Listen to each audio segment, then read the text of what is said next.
right. So if you are now joining, good afternoon. Guess what? Irfan Ali is about to make some sort of announcement. I don't know what the announcement is, but something has just whispered to me that I should carry it live. And so this is the first time that we are carrying a live press conference or a live whatever it is that Irfan has to say. Some people have been speculating that maybe it has to do with the confirmation of Hicken. Maybe it has to do with a reshuffling of cabinet uh, reshuffling, whatever it is. People are just curious. And just as folks are curious, I am also curious as to what is this announcement all about? What is the announcement?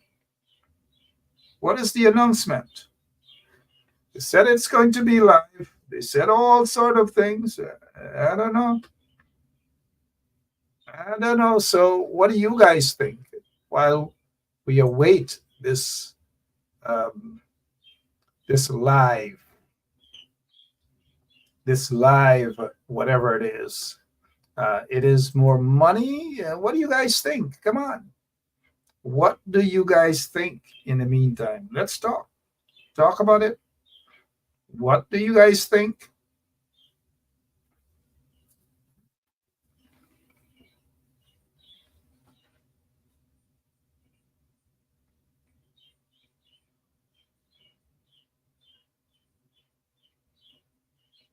All right. So again, just share the link. We want to hear what he has to say. Some of you, come on, I'm going to read your comments to see what you think will be this announcement. Somebody said more money? More money? Right. Wait, is every day is a more money thing. So Guyana turns into your dashway money, while, just like that.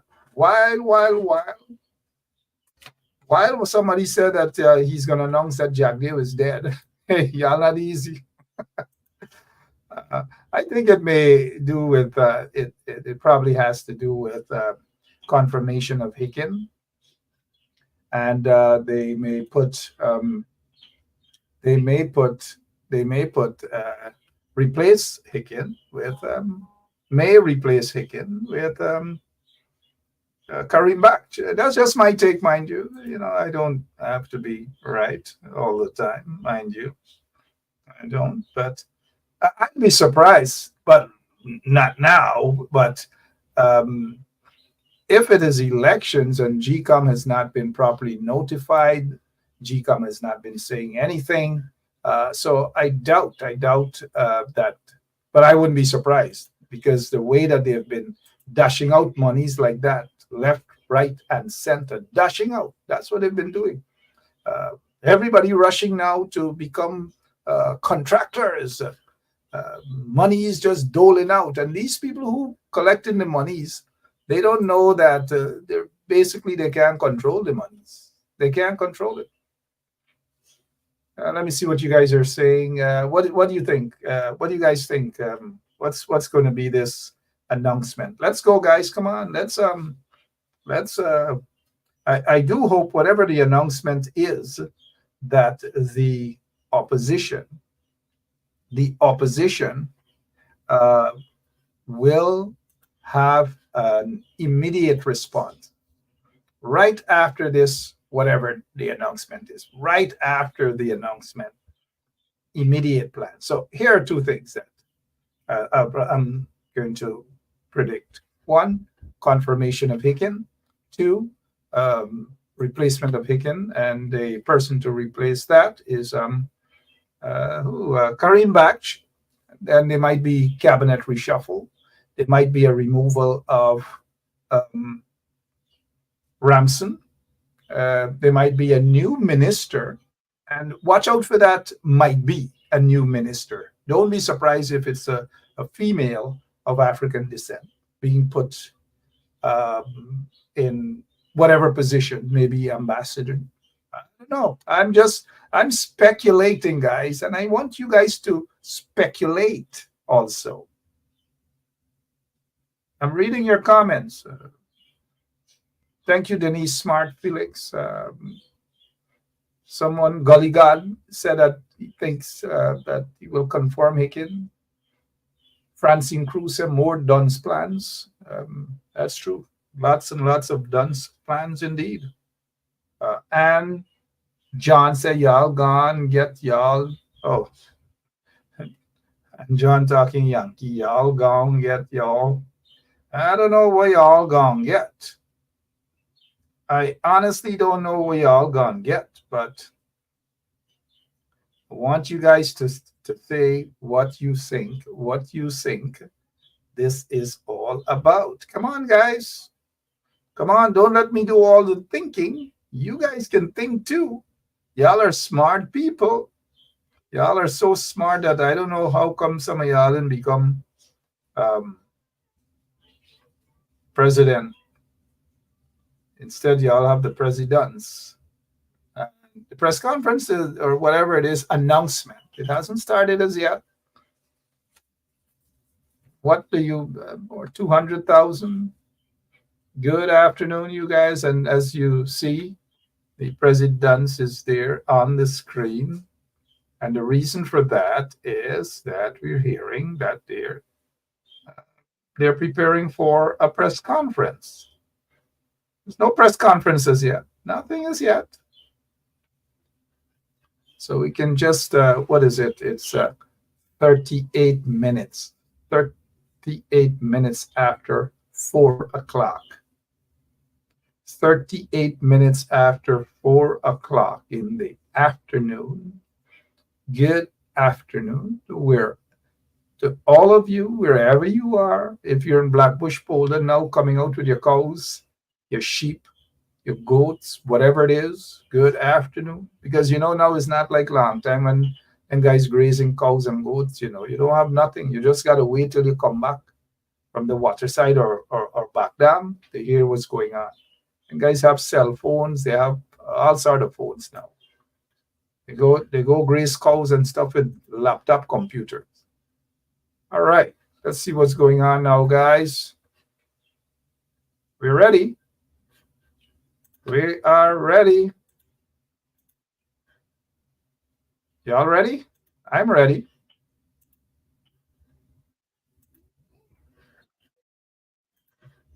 Express their welcoming of these measures, particularly in relation to the announcement of a one-off cash grant. Families have indicated to my government the complications they foresee in the implementation of this much welcome benefit and the fear of being left out. It is the understanding of the complexity they raise, even within and among families, and understanding the importance of feedback that we have received, included in internal family conflict about access and distribution of the grant. We have seen in recent days a rush to transfer registration of utility meters and a rush to prepare tenancy agreements, all of which is aimed at establishing a distinct household, as well as other complications that may arise in administering these benefits.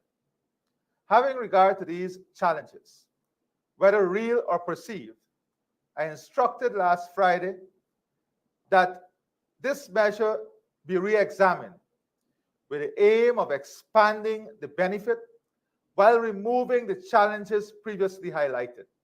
I further asked that this reconsideration be guided by the following key principles. 1, reducing the burden of administering the benefit. 2, simplifying the procedures for accessing the benefit. 3, improving ease of verification. 4, minimizing any potential conflicts that may arise, whether within the family or in the community. 5, ensuring an open, transparent, verifiable system of delivery. And 6, expansion of the benefit. In addition, of paramount importance was ensuring equitable distribution amongst and within households and across the population at large. In keeping with the above important tenets of this People's Progressive Party civic government that I have the privilege of leading, I wish now to announce that instead of the one-off cash grant of $200,000 to every household previously announced, my government will now expand this benefit by providing a one-off cash grant of $100,000 to every citizen of Guyana 18 years and above as of the 1st of January 2024, with a simple means of verification being possession of a national valid identification card and or a valid passport. So, fellow Guyanese, this measure is now aimed at reducing the risk, the complexities, the conflict that were previously alluded to by citizens in their outreach to the cabinet and in my personal engagement. Of course, this new measure of transferring $100,000 to every Guyanese 18 years and above, and 18 years and above at the qualifying date of the 1st of January 2024, will cost well in excess of the $60 billion previously allocated for the one-off household grant. However, in the interest of fairness, openness, in the interest of ensuring the widest possible benefit is given to the Guyanese population, we believe that this is the best course of action. And as a responsible government, as a government that understands that we have a responsibility to ensure all feel included and are part of the system, it is important that we build a system that is robust in delivering this grant.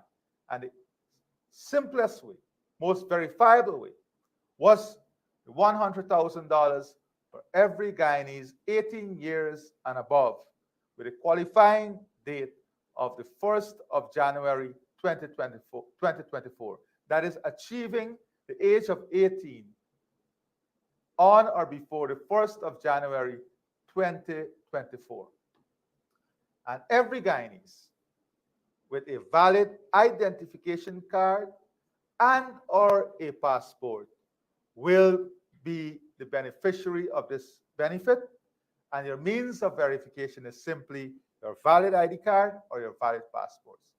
This also addresses the many concerns by young people who may not yet have a family, but who thought in their discourse with us that they will not benefit from the household allocation because they were not yet the head of the household. This new initiative will now take into consideration those persons and expand the benefit to those young professionals also.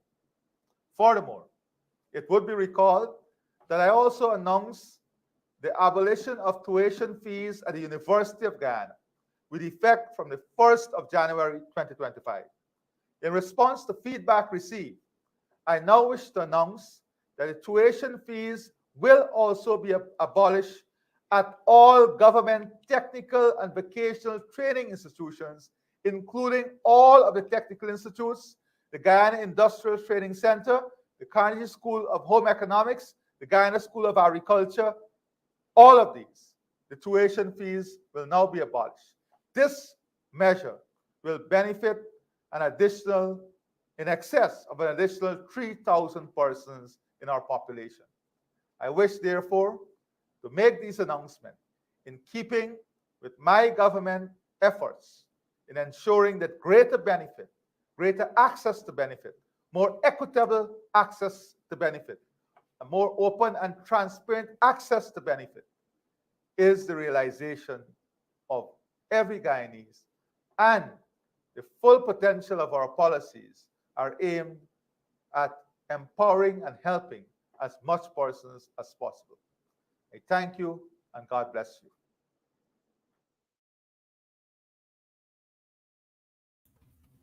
All right, that was it. It shouldn't be any surprise there for you guys at all.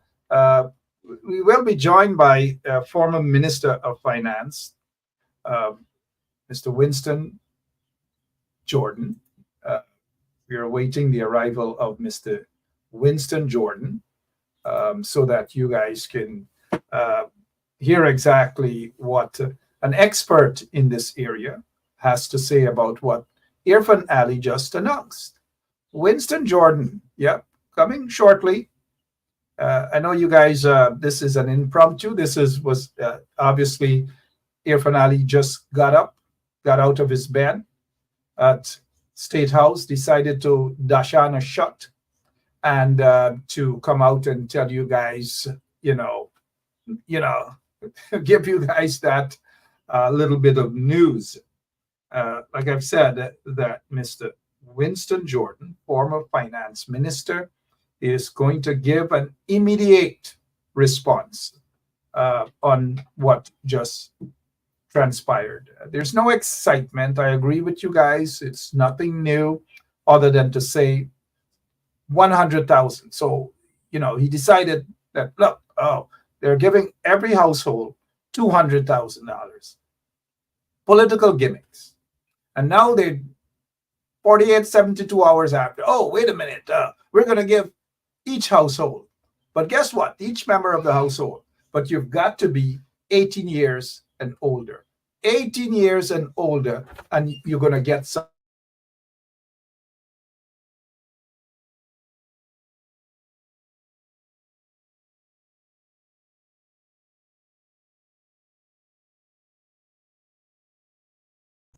Yep, sorry. Mic muted. Didn't even realize. Still awaiting the arrival of former finance minister, Mr. Winston Jordan.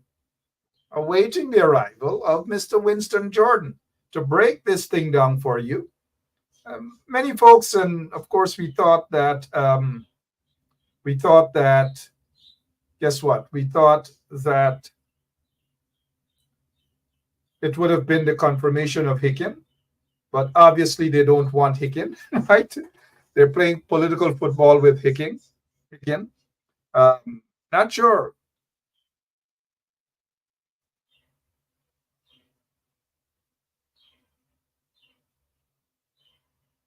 Yeah, sorry about that. So we are awaiting the arrival of the former finance minister, Mr. Winston Jordan, because this is obviously a haphazard plan.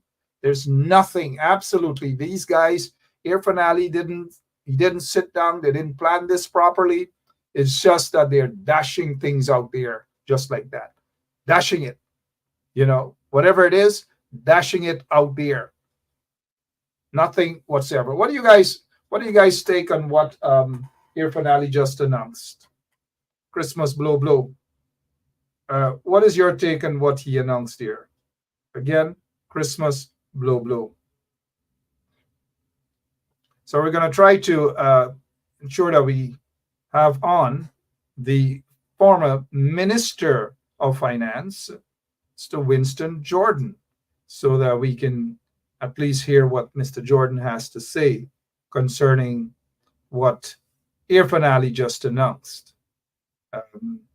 As of January 1st, that is. And then the other thing is they say, oh, wait a minute. Vocational schools, they don't have to pay any fees. They don't have to do anything as of January 1st. Just like the University of Guyana tuition. But what Irfan Ali didn't say, he didn't remind the public, is that they installed, in fact, tuition, introduced tuition at the university and vocational schools. All of those things used to be free for all those years under the PNC. But the corrupt PPP took it away from citizens. And for almost 30 years, they've deprived young people of the country an opportunity to breathe, an opportunity for an education at the university level. And those who couldn't make it to university, fortunately for Irfan Ali, probably had somebody write all of his exams for him. But I'm looking at your comments, guys. I'm looking at your comments. Just wait for next week. There will be another announcement. Again, another announcement. Every single day, it's announcement, cash grant, cash grant. That's what it's about. That is what this foolish regime is all about. No plans, no proper plans, no nothing in place. Absolutely nothing. And so, I'm reading your comments. I'm looking at some of the things you're saying. And what is it? Leighton Charles is saying here the pressure is on these R rats, I guess that's what he meant with the R, means to lessen the impact of what faces them.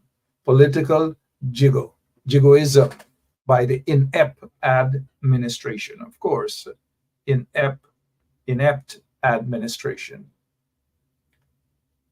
All right, so we're still awaiting. I'm not sure if Mr. Jordan is going to hop on via a jet. I'm not sure what's happening, but we are waiting. We're going to sit and wait. Even if it's still next elections, we'll sit right here and wait for Mr. Jordan to come on and say something. He's promised to come on to say something. So guess what? We're waiting for Mr. Jordan. And like I've said, it doesn't matter how long. We will wait right here for Mr. Jordan, probably peeping through his window. Everybody's staying home these days. $200,000. Everybody's staying home. People call in sick, all kind of thing. Them ain't going to work. You don't want to miss out. And plus the household now, guess what? Members of every household. You got some folks, they're going to have to show their ID cards. You know how many people going to get fake ID cards, all sort of things now. This is massive corruption. And Irfan, they know this. Massive corruption. Again, that's what it's about. And so people knew that it was more cash grants. In fact, a member of parliament in the opposition said it was probably more money. I said it was probably confirmation of Hickim. But it's just that more money. We have the former Minister of Finance, Mr. Winston Jordan. Mr. Jordan, how are you, sir? Tell us what's going on with what we just heard there.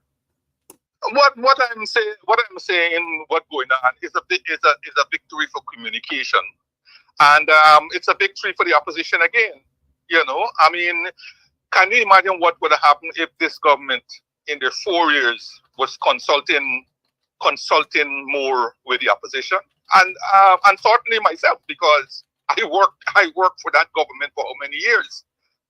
So instead of trying to bring, as they did, trumped up charges against me and so on, they could have used my knowledge, because I advised that government a long time ago. But you see, they didn't even have the decency to say that this recommendation was forced made by the former finance minister. But I don't care. I think it is a solid recommendation. It is easier to implement. They already have implementation mechanisms. And I said before, the GCOM list can be a reference, not a means, but a reference. And I'm also saying that it's not going to cost us more, because it caters for 600,000 adults at $100,000. That will give you back the 60 billion. If you tell me there are more than 600,000 adults available to vote in next year's election, I will tell you then we have serious concerns. And I'm talking about 600,000 resident adults, those who live in Guyana, 18 years and over. And I'm saying that figure doesn't reach 600,000 based on the voting in the 2020 election that was marred with all kinds of dead people, double and triple voting from overseas and so on. So once you clean that list, you will not reach 600,000 eligible Guyanese who will vote in next year's election, who can vote, resident Guyanese who will vote in next election. So I think this is a win all around. It has significant advantages, and this could be the opposition's biometric and every other test as to who will be eligible to vote in next year's election. But this haphazard stuff by the PPP, just a couple of days ago, they had the announcement there of the 200,000 per household, and then they decided that, look, oh, what, we can give 100,000 to each member over the age of 18. Why these haphazard plans and decisions coming from the PPP? Well, I mentioned on Sunday on Nation Watch that the announcement by Ali was a knee-jerk, ad hoc, ill-thought-out measure. It was the concept is accepted. It is going to put money in people's pocket, but the whole measure itself was ad hoc. It was knee-jerk. It was just one of those palliatives in response to enormous pressures, especially coming along now from their constituency. But it was going to create more harm than good.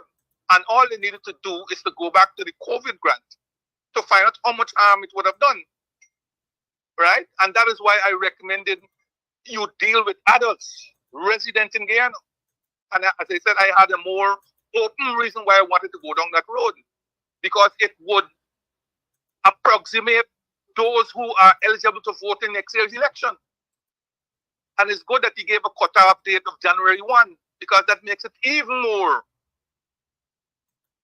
transparent as to the number of people who will be able to vote in next year's election. And I think the opposition should pay very careful attention to this particular part of cleansing the list. And so what about also announcement was made concerning the vocational schools? What he didn't say was that all of those things were free. And then when they got into office in 1992, that's when they ensured that they placed the burdens on young people to pay their university tuition and pay for vocational schools and so forth. Are you surprised that he's now removing that? I didn't hear what he said because my phone, because many people were calling at them, it switched off. It's only one line we're dealing with. So I didn't hear exactly what he said about the. So basically, he's saying that apart from the announcement for the university tuition to be free, which they took away from the Guyanese people for almost 30 years, he's now saying that you no longer have to pay for vocational schools, just as what it used to be under Burnham and Hoyt at Rose Hall Technical Institute, Linden Technical Institute. So it's once again free. Okay, well, I don't think it's a great deal of money that they are. I don't think it's a great deal of expenditure in terms of revenues that they will lose anyhow. And when it comes to schools, particularly public schools, I think all of them should be free in a scenario where you having as much as 4 to 5% poverty. I think all public education should be free, whether it's vocation, tertiary, whatever. I think all should be free. So if people were paying nominal fees to go to those institutes, I don't even remember because I went to GTI for 3 years, and I don't recall paying money to go. Maybe it's so long ago, but I don't recall paying money to go to GTI. Yeah, but definitely was free. They took it away, and so now suddenly they're reintroducing it. You're not surprised at this latest announcement again? Not really. In fact, as I said, that measure should have been quietly put in place because it doesn't bring in much more. It doesn't bring in much. I don't know what is the fee, but I couldn't care less what is the fee. I don't think it will bring in much revenue as a user fee. I really don't think so. Removing it is more irritant than any measure to really be shouting about. But it will be consistent with the constitution of all education being free from nursery to tertiary. One of the things they love to parade around is that the coalition government didn't believe in cash grants. And in other words, what they want to say is that the coalition government didn't want citizens to have access to the money, which is false. But you were there. You were the Minister of Finance. So, of course, you hear that Winston Jordan, former Minister of Finance, didn't want any cash grants. That is because you guys had a comprehensive plan. Mark, that is absolutely not true. Absolutely not true. Absolutely not true. Talk to us. And if, I said I did not believe, and I maintain, and I will reiterate, I do not believe in universal cash grants. I maintain that. I believe in targeted cash grants, in which you would have done a feasibility study identifying the poverty gaps and the poverty areas. And let us target those areas, lift those people, help them to get out of poverty.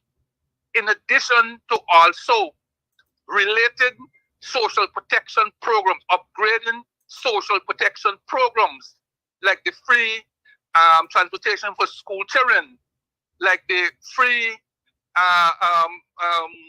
nutritional things for babies, and so on. Targeted cash grants. I maintain that. I don't want to see Ali and Jack Dio and whoever else get a cash transfer. They got enough. They have got enough. And it makes no sense at this particular stage in our history to be giving universities a lazy approach. It's a lazy approach to social protection, right? The people who really need money and need help at this stage right now is a significant number of people who are in poverty. And we don't need to fudge the figures. It is there. 4 or 5% of the people can't live on $5.50. Those are the people you need to attack first and foremost. Those are the people you need to attack.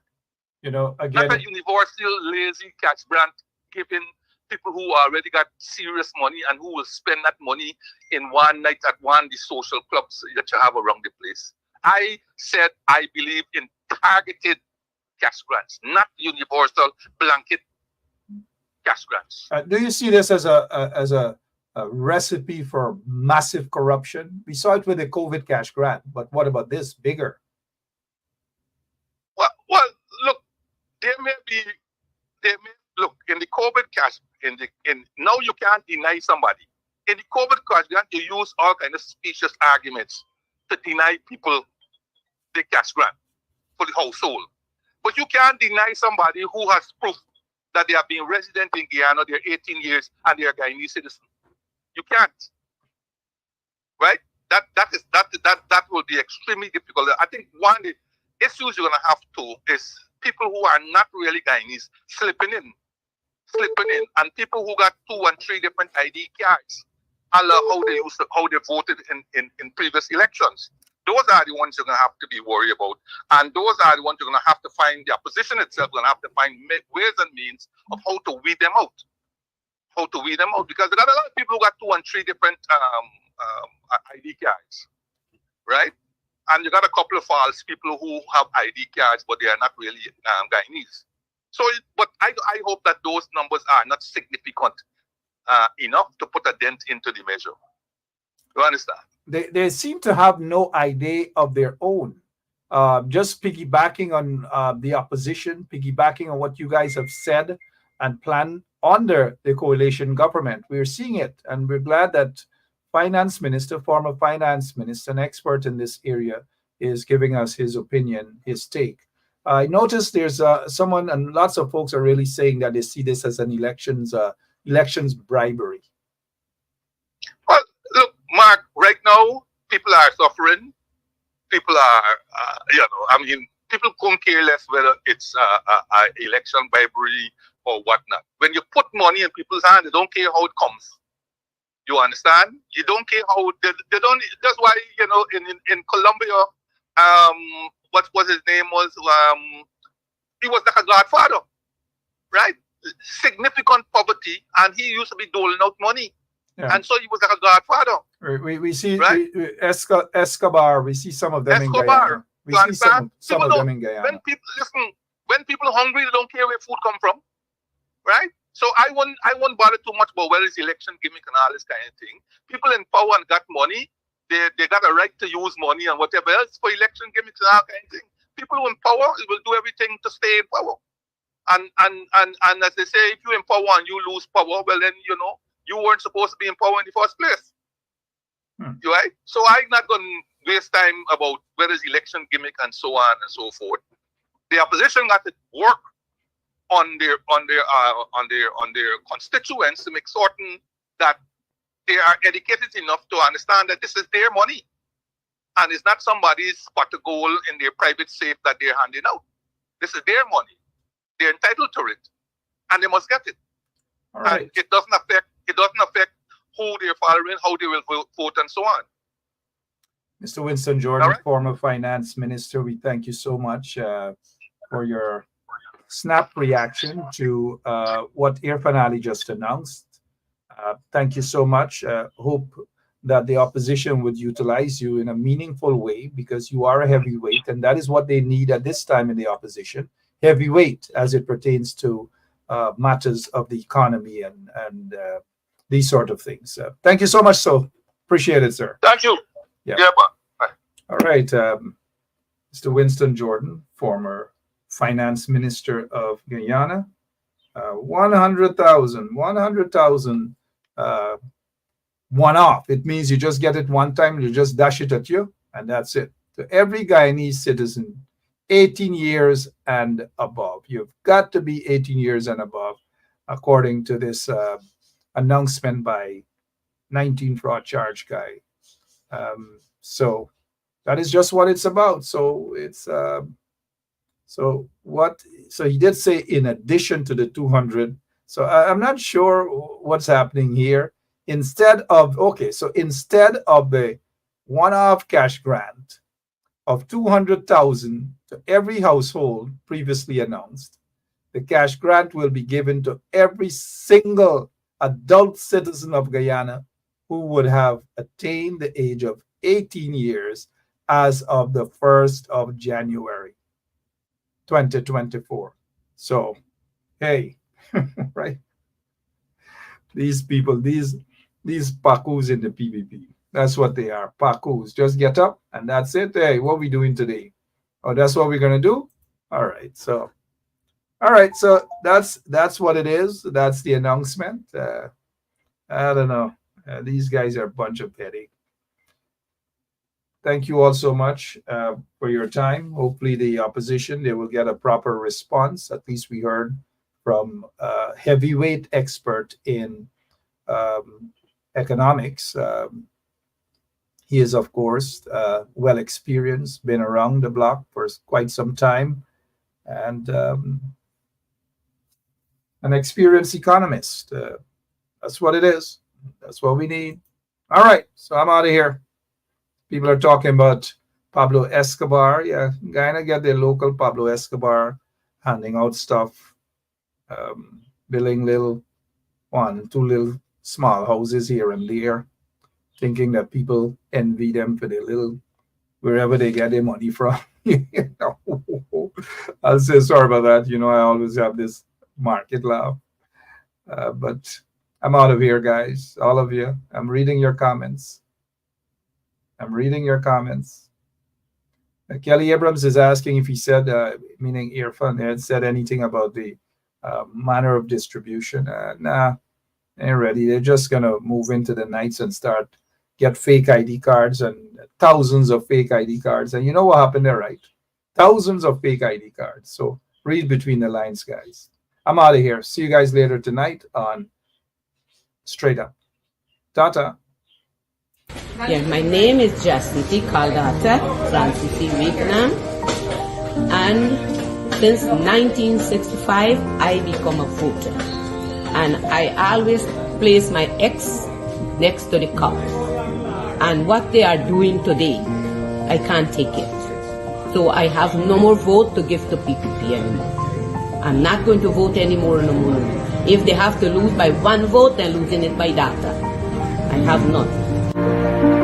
You could probably, on the maritime area, give Venezuela a channel out to the sea. So, are we gonna do a body man walk right now? You ready? Boxer, let me go now. Hear me sing now. Body walk, body walk, body walk, everything. Body walk, truck, body walk, body walk, body walk, everything. Body, listen. Body jump, body jump, body.